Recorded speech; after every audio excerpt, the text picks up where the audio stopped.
ನೋಡ್ರಿ ನಾ ಏನು ಮಾಡತ್ತೀನಿ ಅಂದ್ರೆ ಮಸಾಲೆ ಐಟಮ್ ಹುರ್ಕೊಳತ್ತೀನಿ. ನಾನು ಎಲ್ಲ ಮಸಾಲೆ ಐಟಮ್ ತೊಗೊಂಡು ಬಂದು ಉಳ್ಕೆದ ಚಕ್ಕೆ ಲವಂಗ ಏಲಕ್ಕಿ ದಾಲ್ಚಿನ್ನಿ ಮೆಣಸು ಅದ್ರ ಜೊತೆಗೆ ಉದ್ದಿನಬೇಳೆ ಕಡಲೆಬೇಳೆನೂ ಹಾಕ್ತೀನಿ ಮಸಾಲೆಗೆ ಮನ್ಯಾಗ ಮಾಡ್ಕೊಳ್ಳೋ ಮಸಾಲೆ.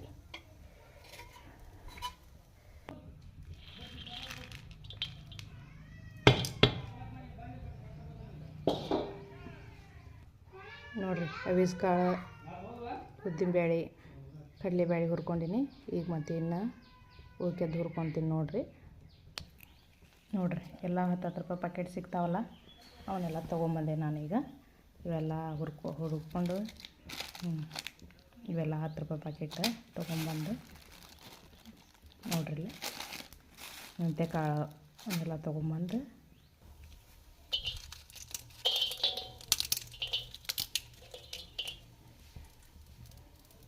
ಸಪ್ರೇಟ್ ಹುರ್ಕೋಬೇಕ್ರಿ. ಎಲ್ಲ ಕೂಡಿಸಿ ಹುರ್ಕೊಳಕತ್ರ ಅವು ಸರಿಯಾಗಿ ಹುರಿಯಂಗಿಲ್ಲ. ಬದ್ಲಿ ಹಾಕ್ಕೊಂಡು ಹಂಚಿನಾಗ ಸ್ವಲ್ಪ ಬೆಚ್ಚಗ ಮಾಡ್ಕೊಂಡು ತೊಕ್ಕೋಬೇಕ್ರಿ. ನಾನು ಈಗ ರೊಟ್ಟಿ ಮಾಡಿದ್ದೆ, ಈಗ ತೆಗೆದೆ ನೋಡಿರಿ. ರೊಟ್ಟಿ ಹಂಚಿನಾಗ ಹುರಿಯಾತೀನಿ ಇವನ್ನೆಲ್ಲ.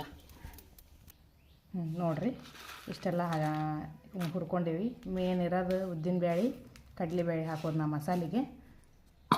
ಈಗ ರುಬ್ಕೊಂಬರೋಣಂತ ಇವನ್ನೆಲ್ಲ ಹಾಕ್ಕೊಂಡು ನಾನು ರುಬ್ಕೊಂಬರ್ತೇನೆ ರೀ. ತೋರಿಸ್ತೇನೆ ನಿಮ್ಗೆ ರುಬ್ಕೊಂಡು ಹೆಂಗಾಗುತ್ತೆ ಮಸಾಲೆ ಅಂತ.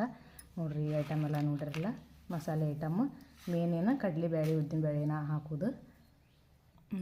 ರುಬ್ಕೊಂಬಂದೀವಿ ನೋಡಿರಿ. ಈಗ ಒಂದು ಸಲ ಸಣ್ಣ ಜಾರ್ನಾಗ ರುಬ್ಬೇಕಿದ್ನ. ಸಣ್ಣ ಜಾರ್ನಾಗ ರುಬ್ಬಿದ್ರೆ 2 ಸಲ ರುಬ್ಬಿ ಹಾಕೊಂಡ್ಬಿಡೋದ್ರಿ. ಮಸಾಲೆ ರೆಡಿ ಆಯ್ತು. ತಿಂಗಳಂಗಂಟ್ಲೆ ನಾವು ಇಟ್ಕೊಂಡು ಮಾಡ್ಬೋದು. ನೋಡಿರಿ ಮಸಾಲೆ ಎಷ್ಟು ಹಾಕೊಂಡು ಆಯ್ತು. ನಾವು ಮನ್ಯಾಗ ಮಾಡಿದ್ರನ್ನ ಭಾಳ ಚಲೋ ಐತಿ ಮಸಾಲೆ. ನೋಡಿರಿ ಎಷ್ಟು ಹಾಕೊಂಡು ಆಯ್ತು ಮಸಾಲೆ. ಇದನ್ನು ಯಾವಾಗ್ಲೂ ಫಿನಿಶಿಂಗ್ ಹಂಗೆ ಹಾಕಿದ್ರೆ ಭಾಳ ಚಲೋ ಆಗುತ್ತೆ. ಪಲ್ಯ ಮಾಡಿಂದ ಲಾಸ್ಟಿಗೆ ಹಾಕಿದ್ರೆ ಚಲೋ ಆಗುತ್ತೆ ನೋಡಿರಿ. ಲಾಸ್ಟಿಗೆ ಅಂದ್ರೆ ಹೆಂಗಂದ್ರೆ ಇವೆಲ್ಲ ಮಸಾಲೆ ಐಟಮ್ ಹುರ್ಕೊಂಡಿರ್ತೀವಲ್ಲ ಲಾಸ್ಟಿಗೆ ಹಿಂಗೆ ಪಲ್ಯಕ್ಕೆ ಉದುರಿಸ್ಬಿಡೋದ್ರಿ.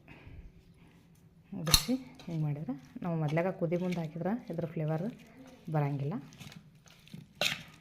ಹಿಂಗೆ ಖಾರಸುಮಾರಿಗನ್ನು ಏನು ಪಲ್ಯಕ್ಕನ್ನು ಲಾಸ್ಟ್ ಫಿನಿಶಿಂಗ್ ಹಾಕ್ಬೇಕು. ನೋಡಿ ಎಷ್ಟು ಹಾಕೊಂಡು ಆಗೈತೆ ನೋಡಿರಿ. ಮನ್ಯಾಗ ಮಾಡಿದ್ದು ಇದಕ್ಕೆಲ್ಲ 100-200 ರೂಪಾಯಿ ಕೊಡ್ಬೇಕು.